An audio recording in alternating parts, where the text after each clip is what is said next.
A dark dragon for a bright-haired maid. C.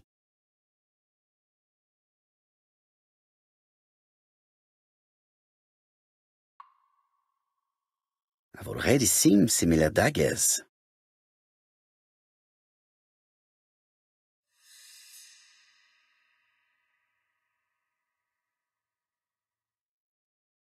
Attention, Franklin.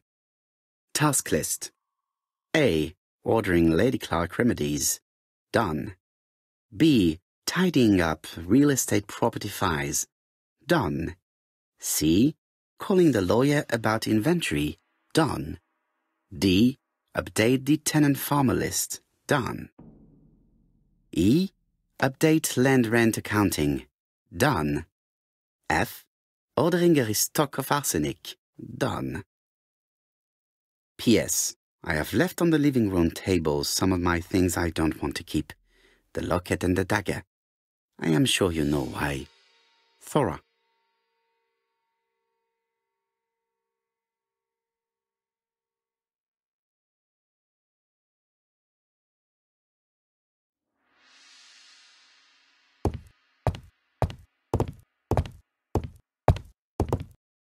Order and method above all. Let us finish examining the mansion while no one is around.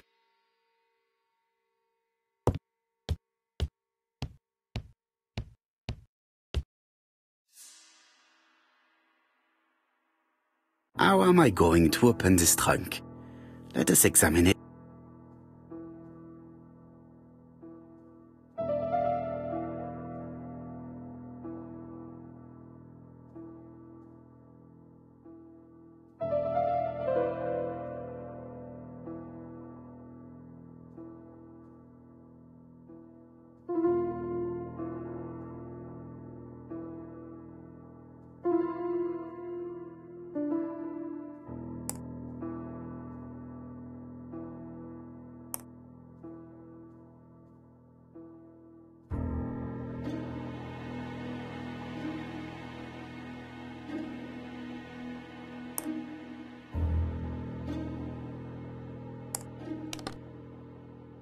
Leaving the code on the trunk. What a strange character Franklin is.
So, what is this sound?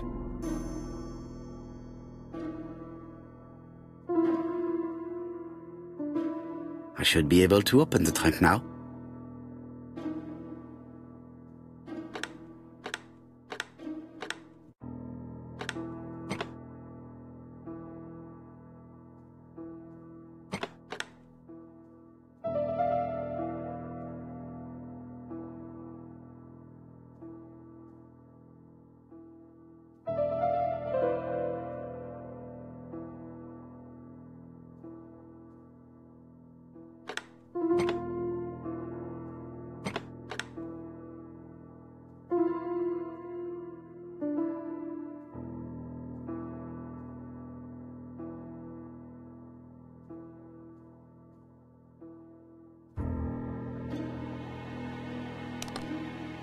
There we are.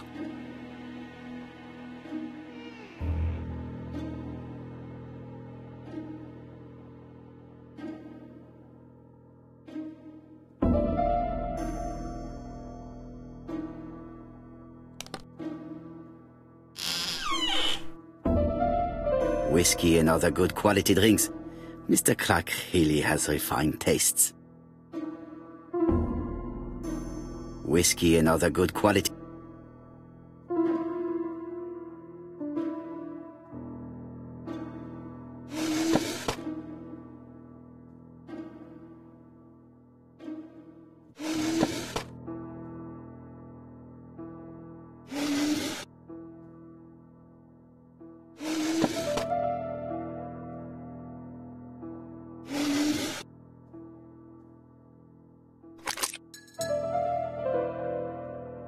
Why has Franklin put an Allen key inside his trunk?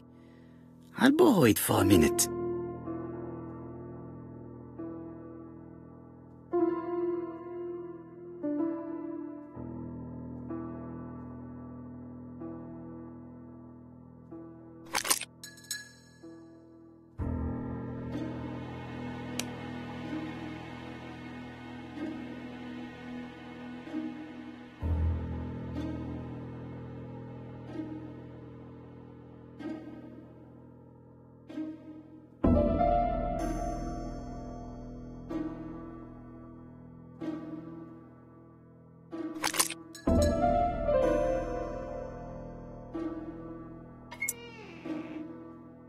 Whiskey and other good quality drinks.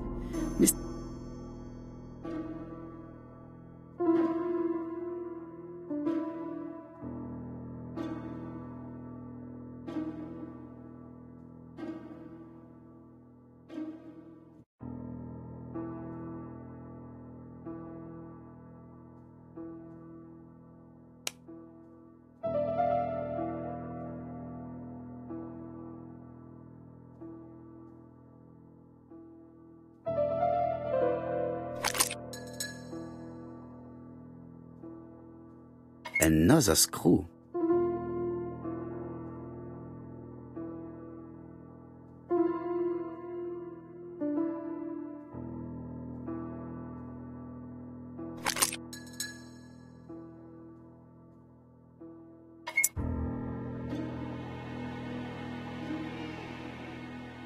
This engraving is not very easy to understand. I need to sort it out.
Franklin must really love his country to have an engraving in his trunk. I think I heard the panel above release.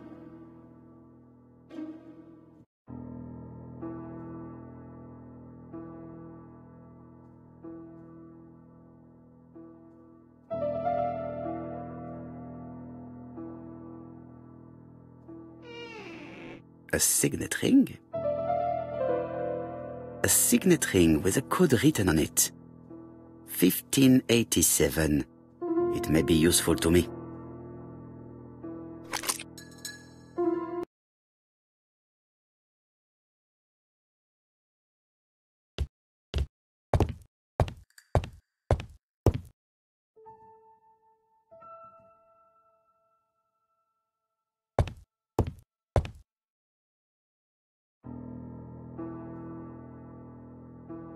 Four Chinese symbols are engraved on this padlock.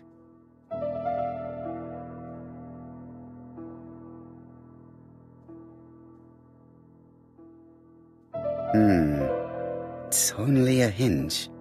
Nothing interesting.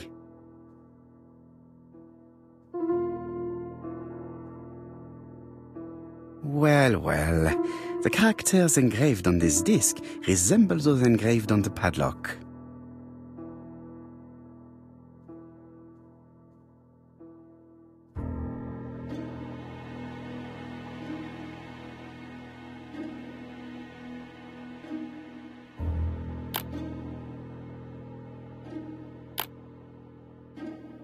No, it's not the right code. Let us check the Chinese characters again.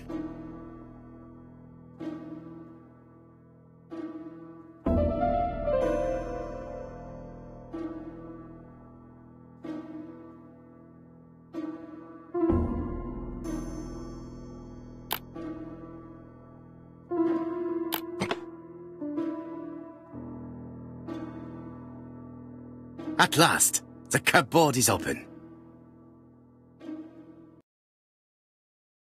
Helmet, flask, and rifles. Franklin is very well equipped.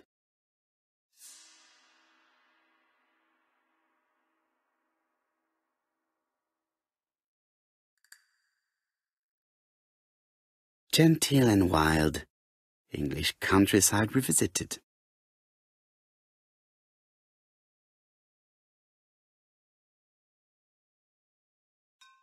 The Railway Children, E. Nesbit.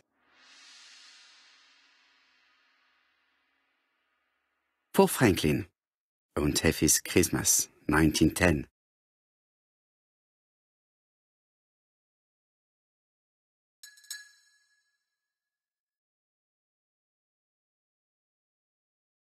Traveling in China, a practical guide for English travelers.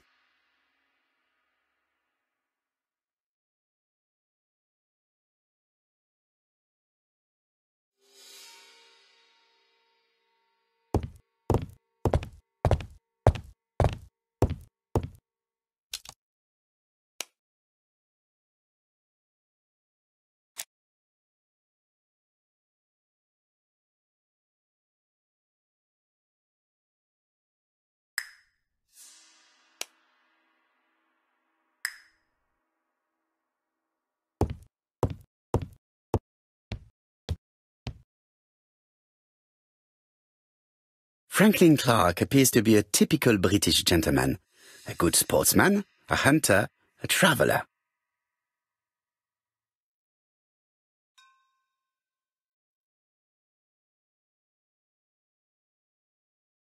July 1920, Alaska Peninsula.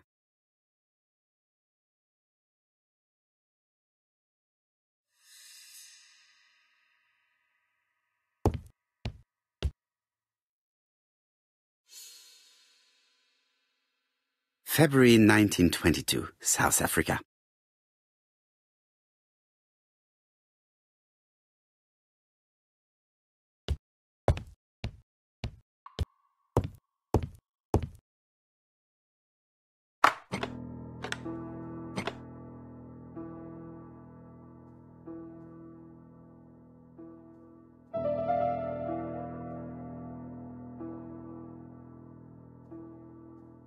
This plate appears to be able to move, but something is blocking it.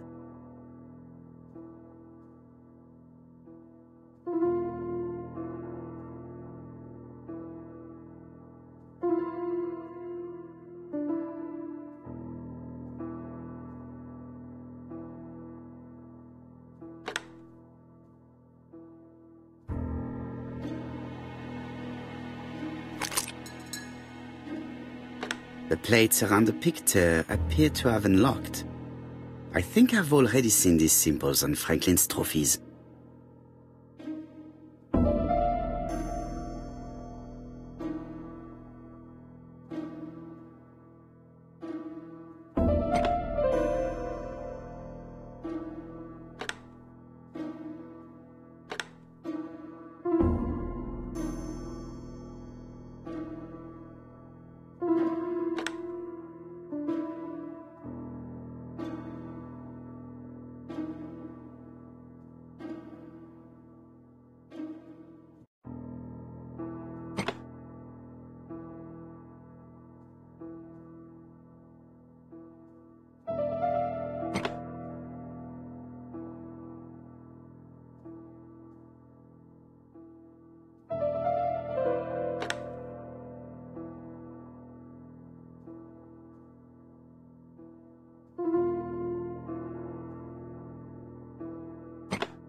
The African kudu.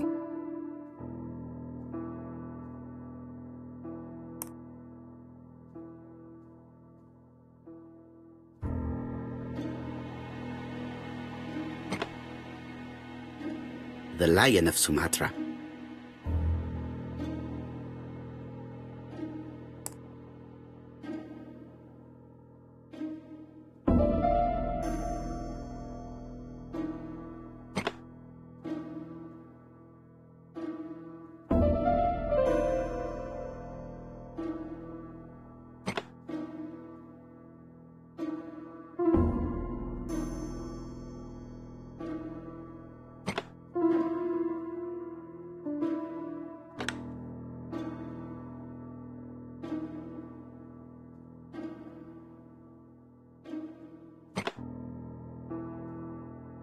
Alaska.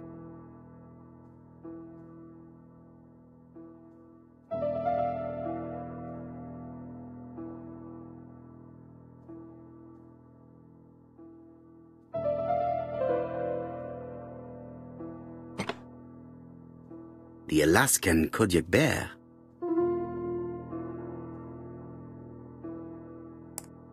I heard the sound of a mechanism. Strange way of protecting one's safe, triangulating one's hunting sites on a map.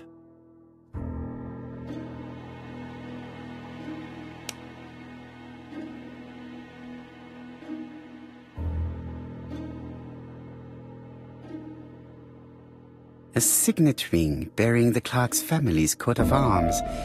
A number is written.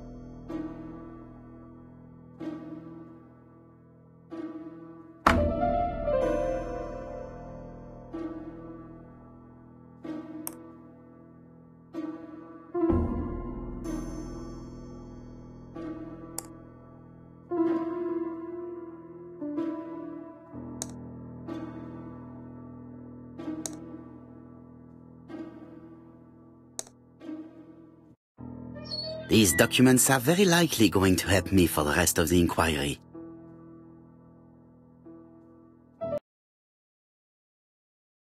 A dozen gold sovereigns, some shares for the Southern Railway and some treasury bills. This is not worth much, hardly enough to justify your robbery. A dozen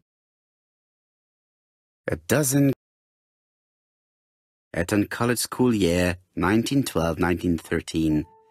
Franklin Clark. School report for Franklin Clark. According to his teachers, Franklin was a good student, but lacked discipline. Sir Carmichael Clark, Campside Churston, Devon, to Mr. Franklin Clark, Peninsula Hotel, Salisbury Road, Tsinchasui, Kowloon, Hong Kong. Campside, 1935, January the 12th. Dear Franklin, first, I wish you a good start to a successful new year. I have received your letter dated December 10th. Thanks for defending my interest against Wang, this robber. Things could have got pretty bad if you weren't a real cold-blooded guy. I envy you for that. Things go on here much as usual. Charlotte is moderately free from pain. I wish one could say more. You may remember Thora Gray. She is a dear girl and a greater comfort to me that I can tell you. I should not have known what to do through this bad time but for her. She has an exquisite taste and shares my passion for Chinese art. No daughter could be a closer or more sympathetic companion. Life has been difficult, but I am glad to feel that here she has a home and true affection. You wrote me you want to stay in China for 1 more year or even longer. I don't object. The longer you stay, the more opportunities you will have to increase our collection. Nonetheless, you should know that we miss you here, and that Charlotte will be gone by the time you come back. I am, dear Franklin, your truly affectionate brother. Charlotte Clark Comside Churston, Devon, to Mr. Franklin Clark, Peninsula Hotel, Salisbury Road, Chim Sha Tsui, Kowloon, Hong Kong, Comside, 1935, January 1st. I wish you with all my heart a happy year 1935. Writing my greeting cards, I have affectionate thoughts for you.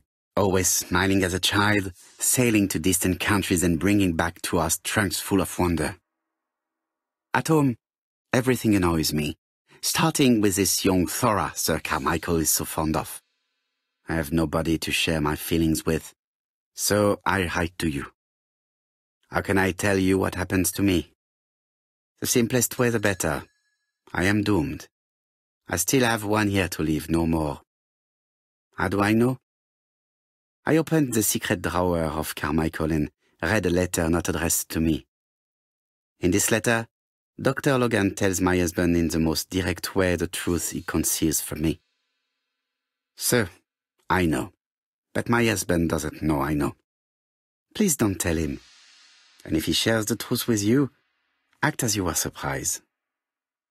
Carl will probably speak in his usual convoluted way, but I wanted to be the first to announce it to you. It does matter to me that you are aware of what happens in Comside. Warm regards, Charlotte.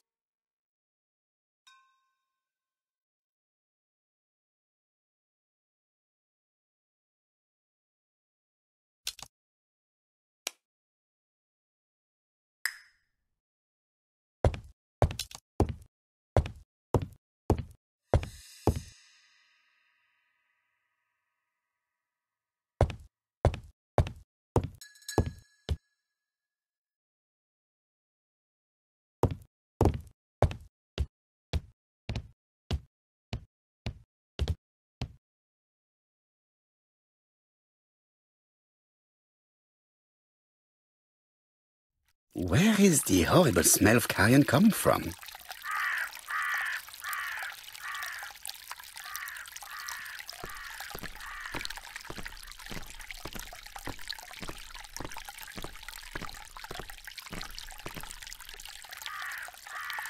Brown pellets. Revolting. Brown... Tut-tut. The gardener does not follow the alignment. There, that's better. It is symmetrical. There.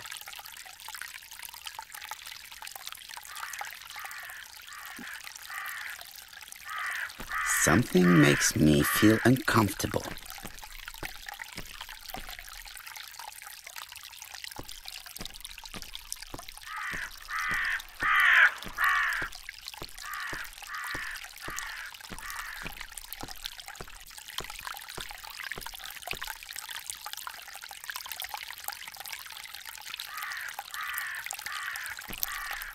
I would like to congratulate Clark's gardener. What symmetry!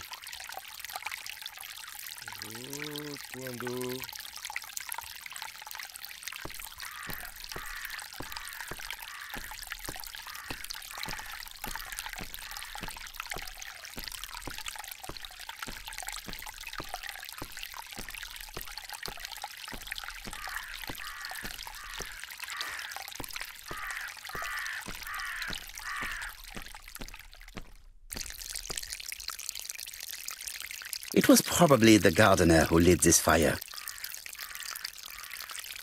Look here. I wonder if someone wanted to get rid of these papers. This object would probably be useful to me. Let us now try and get our brain cells to work.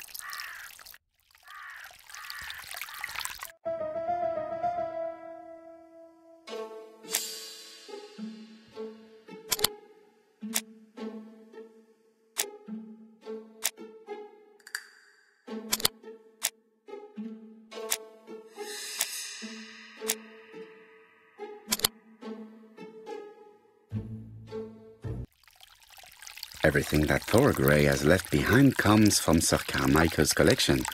He most probably gave them to her, but she chose to leave them here rather than run the risk of being accused of theft. It is understandable when you know just how much Lady Clark mistrusted her. Let us now try and get our brain cells to work.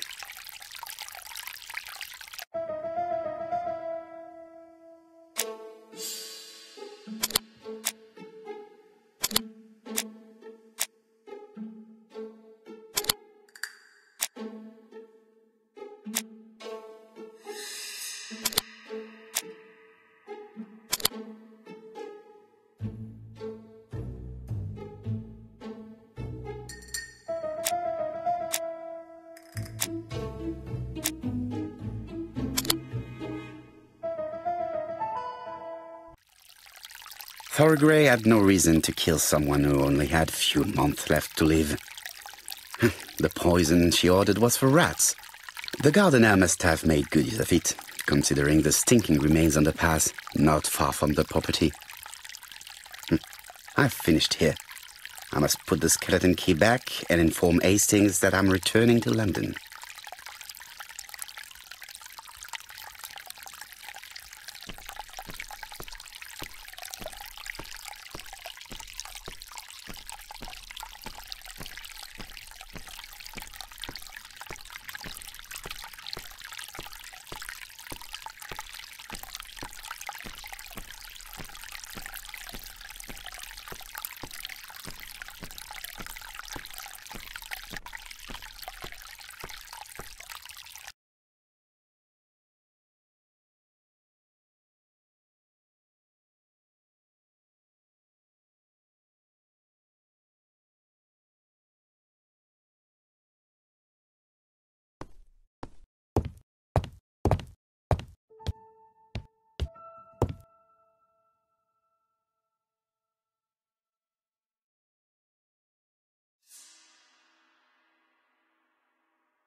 April 9.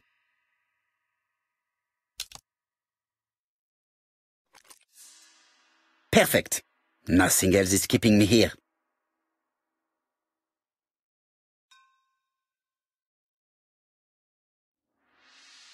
Hello, Hastings. I have finished in Sherstone. I will take the first train. Tell me, do you know how to restore writing on a burnt document? Yes, you just have to soak a cloth with a hydrochloric acid solution and rub the sheet of paper. Then the characters appear. Bien. You have been of great assistance, Hastings. Could you please order the solution as soon as possible? Of course, but what documents do you want to read? You will see, my friend. À ce soir.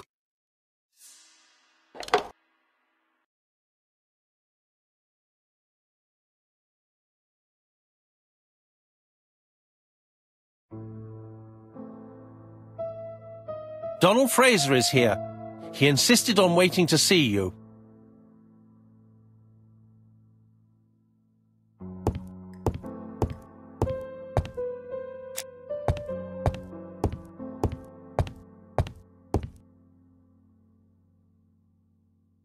This man is tired.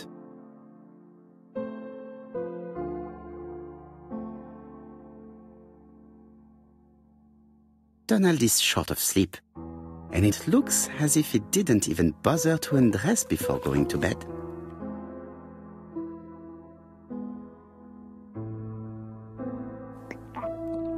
Mr. Potter, I don't know why I'm here.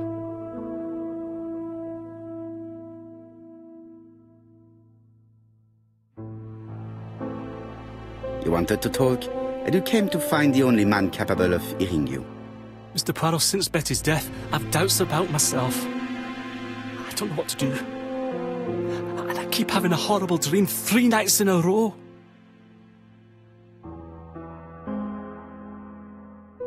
Have a drink, and tell me about this dream.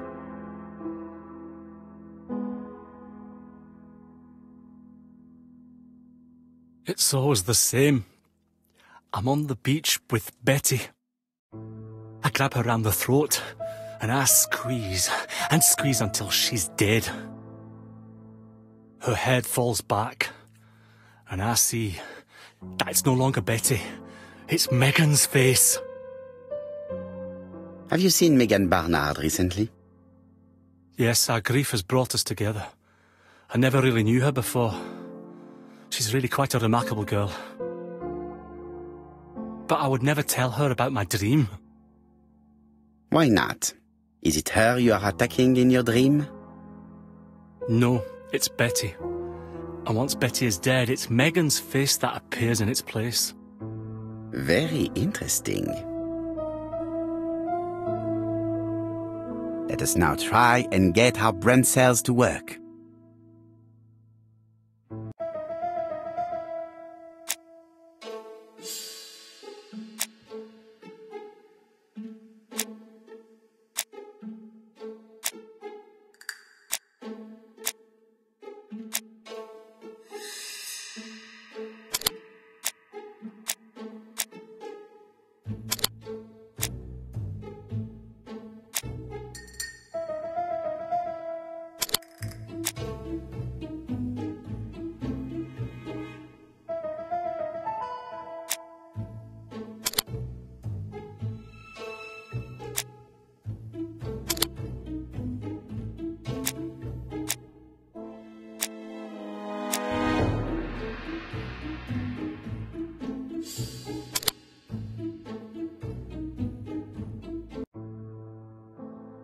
Mr. Fraser, I think that the real meaning of this dream is that you are in love with Megan Barnard.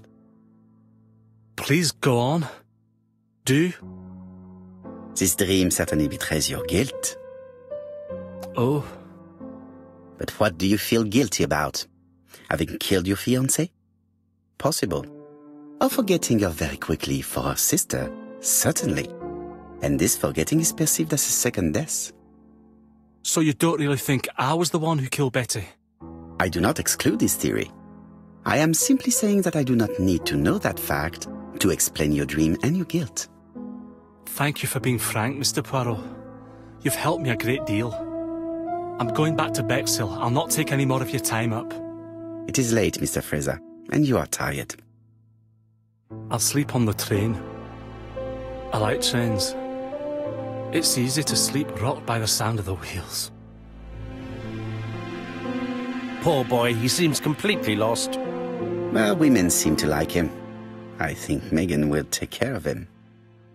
Oh, I remember. Did you order the product I needed? Yes, we'll be receiving it tomorrow. Bien, it is late, and I asked Miss Gray to come tomorrow morning. I have a few questions I wish to ask her.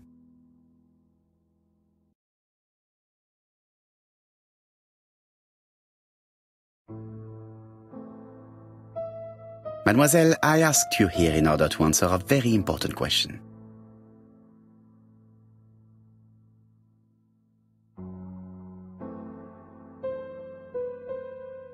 Am I right in thinking you said that you did not speak to anyone on the day Sir Carmichael was murdered? It's the absolute truth.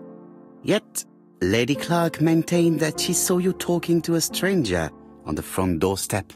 Really? She must have been mistaken. Oh, I remember now. I'd forgotten all about it, but it wasn't important. It was just a salesman. One of those traders who sell stockings from door to door. Can you describe him to me? Medium size, glasses, dark suit and a felt hat. Not the sort of man you notice, completely harmless. That's why I forgot all about him. Nothing else? He was very hesitant and shy. Usually door-to-door salesmen are very confident. but he wasn't.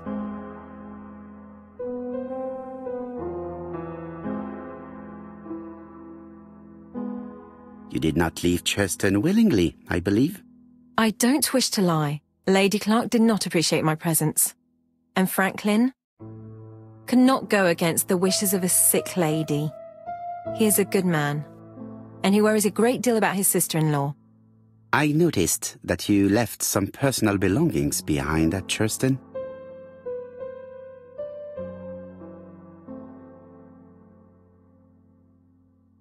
Are you planning on going back to collect them? No. I prefer not to carry the weight of the past. Bien. I must ask you one last question. Please reply frankly with either yes or no. If Lady Clark had died, would you have agreed to marry Sir Carmichael if he'd asked you? How dare you ask such a question? Sir Carmichael treated me just like his daughter. And all that I ever felt him was affection and gratitude, nothing else. Thank you, mademoiselle. I will not keep you any longer.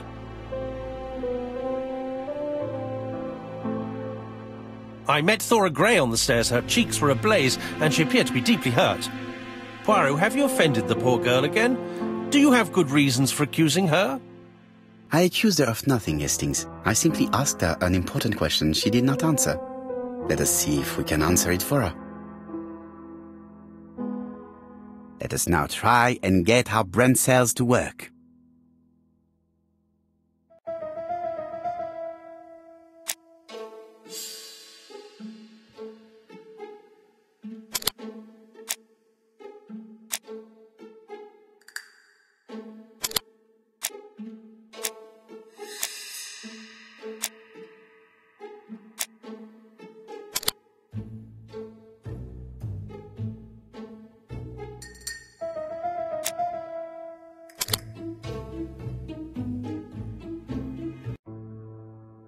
You must know how to read between the lines, Hastings.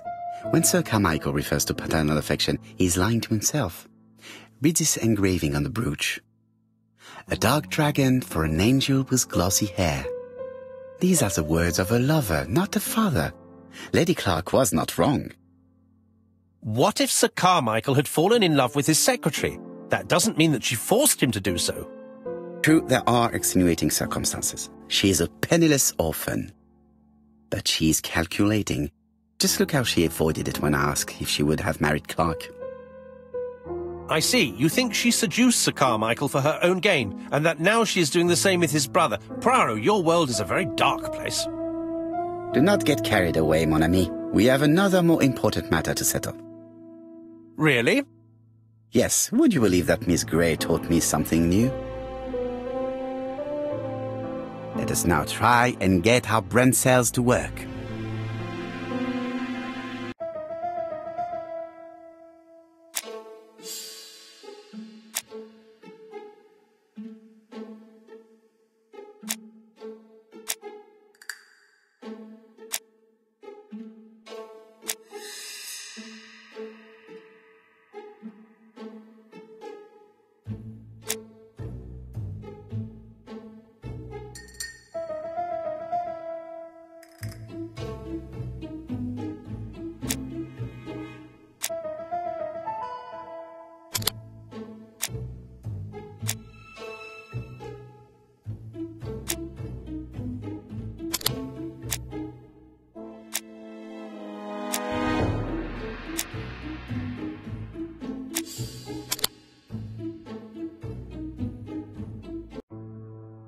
It's perfectly clear, Hastings, perfectly clear.